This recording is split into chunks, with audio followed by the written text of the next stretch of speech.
Tingnan mo ang linta, sadyang mapagmatyag. Kung nasaan ang dugo, doon siya pumapalakpak. Hindi dahil sa malasakit o dahil sa paghanga, kundi dahil sa gutom, dyan siya bihasa. Dikit sa balat, higop hanggang sa maubos. Habang ang biktima, dahan-dahang kinakapos. Ganyan ang galawan, ganyan ang sistema. Basta may pakinabang, wala silang problema. Parang anino ka lang na sumusunod sa liwanag.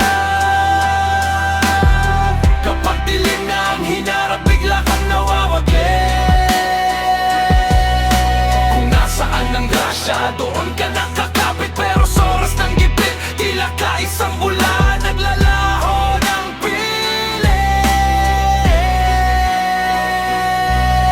Kung nasaan ang pera, nandoon ang iyong panig. Kung nasaan ang lakas, doon ang iyong tinig. Koneksyon at kapangyarihan ng iyong tanging gabay. Pero kapag tuyo na ang balon, ikaw ay laging nananalay. Tayo paalis, palayo naghahanap ng bagong biktima. Walang pakialam kung ang kapwa ay nagdurusa. Hindi mo sinusunod ang turo ng prinsipyo. Ang tanging sinasamba mo ay ang sarili mong anito. Ang tunay na pagkatao, hindi sa pabor sinusukat, kundi sa pananatili kapag ang mundo ay salat. Kaya mo bang tumayo kahit walang nakukuha? O sanay ka lang talagang maging lintas sa tuwa?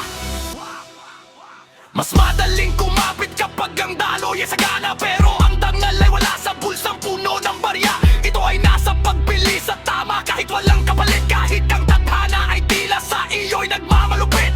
Tumayo ka sa tama, wag sa kung saan may dugo. Dahil ang taong may prinsipyo kailan may hindi susuko. Lintang anino, mabubuhay ka ba kung walang hinihigo?